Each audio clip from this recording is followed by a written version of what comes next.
तो जो चैप्टर हम लोग शुरू करेंगे वो क्या है, साउंड। साउंड कब प्रोड्यूस होती है, जब कोई चीज क्या करती है, वाइब्रेट करती है। तो कोई भी ऑब्जेक्ट, कोई भी सब्सटेंस जो वाइब्रेट करे वो क्या प्रोड्यूस करता है, साउंड प्रोड्यूस करता है। क्लियर है सभी को? क्या चीज साउंड प्रोड्यूस करती है, वाइब्रेटिंग ऑब्जेक्ट। जो भी चीज वाइब्रेट करती है वो क्या प्रोड्यूस करती है, साउंड प्रोड्यूस करती है। ठीक है, उसी के लिए हमारे पास कुछ चीजें हैं, कुछ एक्टिविटीज है, जिस एक्टिविटीज से हम लोग साउंड को क्या कर पाएंगे, समझ पाएंगे। अब देखना आगे,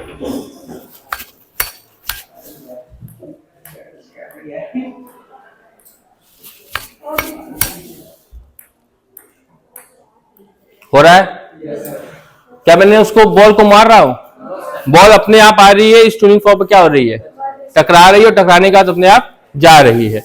तो ये चीज क्या बता रहा है कि ये चीज क्या हो रही है, वाइब्रेट हो रही है, और वाइब्रेट होने की वजह से वो उसको डिस्प्लेस कर रही है।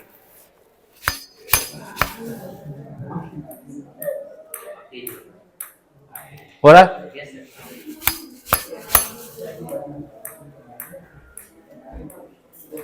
ये अपने आप क्या हो रहा है, डिस्प्लेस हो रहा है।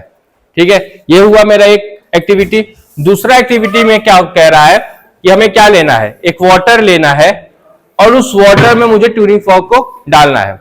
तो जैसे मैं इसको इस रबर बैंड से मार रहा हूं, क्या करना स्टार्ट किया, वाइब्रेट। अगर मैं इसको अपने कान के पास लाऊंगा तो मुझे वो वाइब्रेशन सुनाई दे रहा है। क्लियर है? अब मैं इसको किसमें डाल रहा हूं, वाटर में। तो देखना वाटर के साथ क्या हो रहा है। हुआ, वाटर क्या हुआ, डिस्प्लेस हुआ, क्योंकि ये चीज क्या कर रही है, वाइब्रेट कर रही है। ठीक है,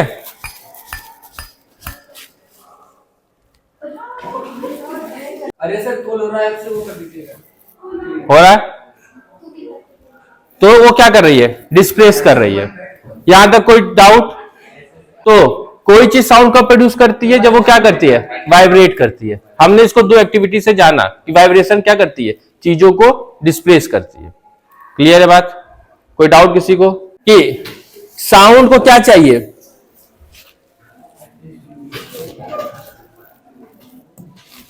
we made something vibrate to create sound. कोई चीज हमने क्या की, कोई चीज को मैंने क्या किया, वाइब्रेट किया, क्या बनाने के लिए, साउंड बनाने के लिए। दूसरी चीज, जब कोई चीज वाइब्रेट करती है तो उसमें क्या होता है, मोशन होता है, टू एंड फ्रो मोशन होता है। जो इसमें हुआ था, टू एंड फ्रो मोशन हुआ था। जो ट्यूनिंग फॉर्क कर रही है वो भी क्या कर रही है, टू एंड फ्रो मोशन कर रही है। क्लियर है बात? ठीक है, अब तो यहां से क्या क्लियर होता है, साउंड को क्या चाहिए, मीडियम चाहिए, क्या करने के लिए, ट्रेवल करने के लिए। साउंड को क्या चाहिए, मीडियम चाहिए, क्या करने के लिए, ट्रेवल करने के लिए। साउंड सॉलिड, लिक्विड और गैस तीनों में ही ट्रेवल कर सकती है, और उसकी मैक्सिमम स्पीड किसमें है, सॉलिड में। उसकी मैक्सिमम स्पीड है सॉलिड में, और मिनिमम स्पीड है गैस में। क्लियर है? मैक्सिमम किसमें, सॉलिड में, और मिनिमम गैस में। और साउंड को क्या चाहिए, मीडियम चाहिए, क्या करने के लिए, ट्रेवल करने के लिए। ठीक, next, sound can travel in through a empty space. Sound vacuum में ट्रेवल नहीं कर सकता है, साउंड वैक्यूम में ट्रेवल नहीं कर सकता है। साउंड को कोई ना कोई मीडियम चाहिए, क्या करने के लिए, ट्रेवल करने के लिए। क्लियर है बात? नेक्स्ट, साउंड मूव कैसे कर रहा है, हाउ साउंड इज मूविंग। इसको समझने के लिए, साउंड कैसे मूव कर रहा है इसको समझने के लिए, मेरे पास ये क्या है, मेरे पास क्या है, स्लिंकी है। स्लिंकी, इस स्लिंकी से हम समझेंगे कि साउंड कैसे ट्रेवल करती है। जो लाइट होती है वो ऐसे ट्रेवल करती है, ऊपर नीचे। कहां ट्रेवल कर रही है, ऊपर नीचे। पर जो साउंड होती है वो कैसे ट्रेवल करती है वो समझते हैं। जो साउंड का मोशन होता है कुछ इस तरीके का होता है। ये कौन सा मोशन है, साउंड कैसी वेव होती है, लॉन्गिट्यूडनल वेव होती है। साउंड कैसी वेव होती है, लॉन्गिट्यूडनल। ये कहां जाती है, आगे पीछे, आगे पीछे। ठीक है, तो यहां पर तुम ध्यान से देख रहे होगे, जब मैं क्या हुआ? यहां पर देख रहे होगे कि जब ये ट्यूनिंग फॉर्क वाइब्रेट कर रही है तो ये कर क्या रही है?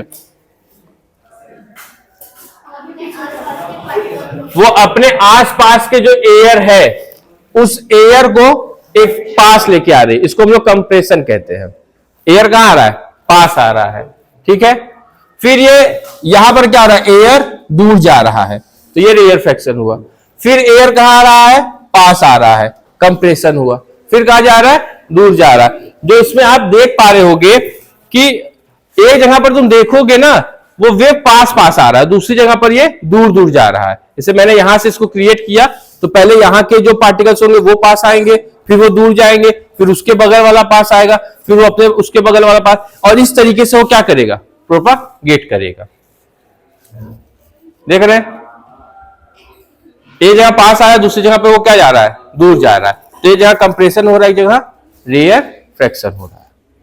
ठीक है, जहां पर चीजें पास आ रही है वो क्या कहलाएंगी? कंप्रेशन, और जहां पर वो चीजें दूर जा रही है वो क्या कहलाएंगी? जहां पे दूर जाएगी वो क्या कहलाएगी? रेयरफेक्शन। क्लियर है बात? कंप्रेशन और रेयरफेक्शन। साउंड कैसी वेव है? Longitudinal wave. ये कहां कैसे मूव करती है? आगे पीछे। ठीक, यहां पर देखिए लिखा हुआ है, when something vibrate makes the air particles around bump each other। जब भी कोई चीज क्या करती है? वाइब्रेट करती है तो वो एयर पार्टिकल्स को एक दूसरे की तरफ क्या करती है? धकेलती है। यहां के एयर पार्टिकल्स कहां जाएंगे? आगे। जैसे मैं बोल रहा हूं तो यहां के जो एयर पार्टिकल्स है वो कहां जाएंगे? आगे जाएंगे, फिर वो उसको पुश करेगा, वो उसको पुश करेगा, वो उसको पुश करेगा। इस तरीके से वो साउंड क्या करेगा? वाइब्रेट करेगा। वो वाइब्रेशन क्या करेगा? वाइब्रेट करेगा, मूव करेगा। ठीक, कंप्रेशन और क्या रेयरफेक्शन होता है? जहां पर पार्टिकल एक दूसरे के पास आते हैं वो क्या कहलाता है? कंप्रेशन, और जहां पार्टिकल एक दूसरे से दूर जाते हैं वो क्या कहलाता है? रेयरफेक्शन। पास आएंगे तो क्या होगा? कंप्रेशन, और जब दूर जाएंगे तो रेयरफेक्शन। ठीक, नेक्स्ट। यही वाला भी हमने एक्सपेरिमेंट देखा। जब हम इस स्लिंकी को मूव कर रहे हैं तो यहां पर ये स्लिंकी कहां पे आ रहा है? पास आ रहा है तो क्या हो रहा है? कंप्रेशन हो रहा है। यहां पर स्लिंकी दूर है तो रेयरफेक्शन, फिर पास, फिर दूर, फिर पास, मतलब वो क्या कर रहा है? पुश कर रहा है। तो इसी अलॉन्ग वो क्या हो रहा है? मूव कर रहा है। तो कंप्रेस हो रहा है, फैल रहा है, कंप्रेस हो रहा है, फैल रहा है।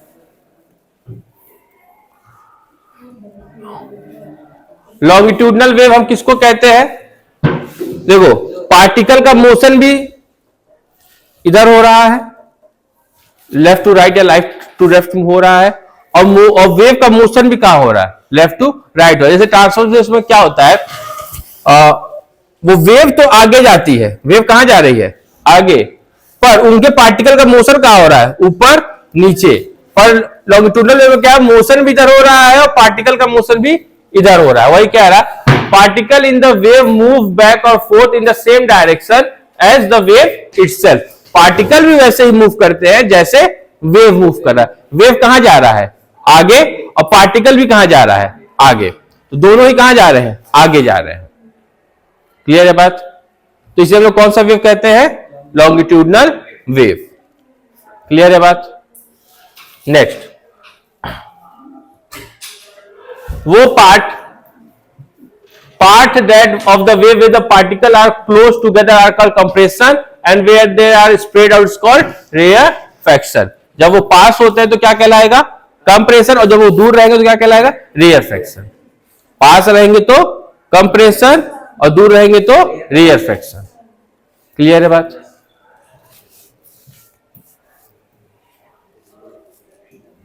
अब नेक्स्ट आ जाओ, सबसे इंपॉर्टेंट चीज वो है कैरेक्टरिस्टिक ऑफ साउंड। साउंड की क्या कैरेक्टरिस्टिक होती है? Sound is a form of energy that produces from vibrating object. Sound एक फॉर्म है किसका? एनर्जी का, जो कैसे प्रोड्यूस होती है? जब कोई चीज क्या करती है? वाइब्रेट करती है। जब भी कोई चीज वाइब्रेट करेगी तो क्या प्रोड्यूस करेगी? साउंड प्रोड्यूस करेगी। ठीक है, जो कि क्या कॉज करता है? साउंड क्या कॉज करता है? Sensation of hearing. जो हमारे हियरिंग का जो सेंसेशन है उससे वो क्या करता है? स्टार्ट करता है। क्लियर है बात? कोई चीज वाइब्रेट होगा तो क्या प्रोड्यूस होगा? साउंड, और साउंड के वजह से ही हमारा जो हियरिंग का सेंस है वो एक्टिव होगा। जितने चीजें अभी तक हम लोगों ने बताई, मतलब मैंने बताई, जितनी चीजें अभी तक मैंने बताई सब समझ में आई हैं।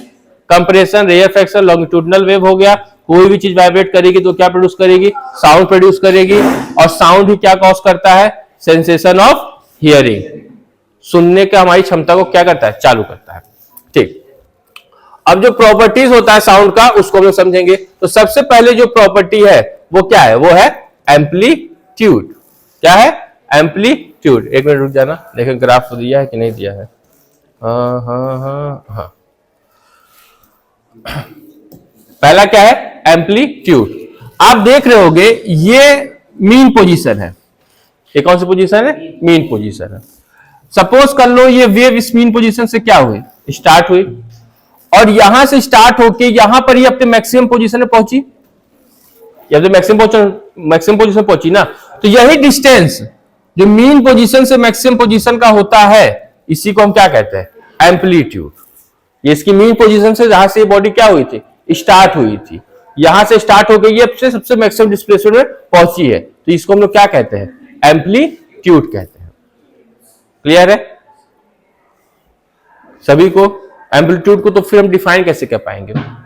The maximum displacement of the wave, the maximum displacement of the wave from its mean position is known as amplitude. जो मीन पोजीशन से वेव का डिस्प्लेसमेंट है मैक्सिमम पोजीशन पे, उसी को हम क्या कहेंगे? एम्पलीट्यूड कहेंगे। क्लियर है? अब हम कब कहेंगे कि एक ऑक्सीलेशन हुआ है? हम कब कहेंगे कि एक ऑक्सीलेशन हुआ है? प्रॉपर्टी से पहले देख लेते हैं और क्या है उसमें। आपका एम्पलीट्यूड होगा, फ्रीक्वेंसी होगा, टाइम पीरियड होगा। हाँ, एम्पलीट्यूड, फ्रीक्वेंसी, वेवलेंथ और टाइम पीरियड। फ्रीक्वेंसी क्या होता है? The number of vibration per second. Number of vibration per second is known as frequency. Number of vibration per second is known as frequency. और frequency से क्या determine होता है? Frequency से आपका pitch of the sound determine होता है। Frequency से क्या डिटरमाइन होता है? Pitch of the sound determine. Amplitude से क्या डिटरमाइन होता था? एम्पलीट्यूड से किसी साउंड की लाउडनेस डिटरमाइन होती है। क्या डिटरमाइन होती है? लाउडनेस। अगर कोई आवाज बहुत ही ज्यादा क्या है? तेज है, तो इसका मतलब उसका क्या हाई है? एम्पलीट्यूड हाई है। उसका क्या हाई है? एम्पलीट्यूड हाई है। अगर कोई साउंड का एम्पलीट्यूड छोटा है तो वो साउंड क्या है? बहुत ही स्लो साउंड है, लाउड नहीं है, धीमी साउंड, हल्की साउंड, लो साउंड है। ठीक, अब वेवलेंथ क्या होता है? अगर मैं दो सक्सेसिव कंप्रेशन या दो सक्सेसिव रेयरफैक्शन के बीच का जो लेंथ लूं उसी को हम क्या कहते हैं? वेव लेंथ कहते हैं। दो कंप्रेशन के बीच की जो डिस्टेंस बन रही है उसी को हम लोग क्या कहेंगे? वेवलेंथ कहेंगे। या दो रेयरफैक्शन को ले लो, उनके बीच की जो लेंथ है उसको हम क्या कहेंगे? वेवलेंथ कहेंगे। अभी आगे हम लोग देखेंगे। टाइम पीरियड क्या होता है? Time taken to complete one oscillation. एक ऑक्सीलेशन को कंप्लीट करने में जो समय लगा है उसी को हम क्या कहते हैं? टाइम पीरियड कहते हैं। तो चार चीजें हमने जानी: amplitude, maximum displacement, frequency, number of oscillation, wavelength, the length between two compression और टू रेयरफैक्शन, और time period, the total time taken to complete one oscillation is known as time period. इसको अगर मैं ग्राफ्स इमेज से समझूं तो इधर आइएगा। ये ऊपर वाला जो है ये आपका साउंड का है और ये नीचे वाला जो है ये आपका लाइट का ले लेते हैं या डेंसिटी ऑफ प्रेशर का ले लेते हैं। ठीक है, यहां पर आप ध्यान से देखिएगा, ये आपका क्या है? क्रेस्ट है। अगर मैं ट्रांसवर्स की बात करूं तो ये क्या है? क्रेस्ट है। तो इन दोनों के बीच की जो लेंथ है इसी को हम क्या कहेंगे? वेवलेंथ कहेंगे, जिसको लोग डिनोट करते हैं लैम्डा से। इसको लोग डिनोट करते हैं किससे?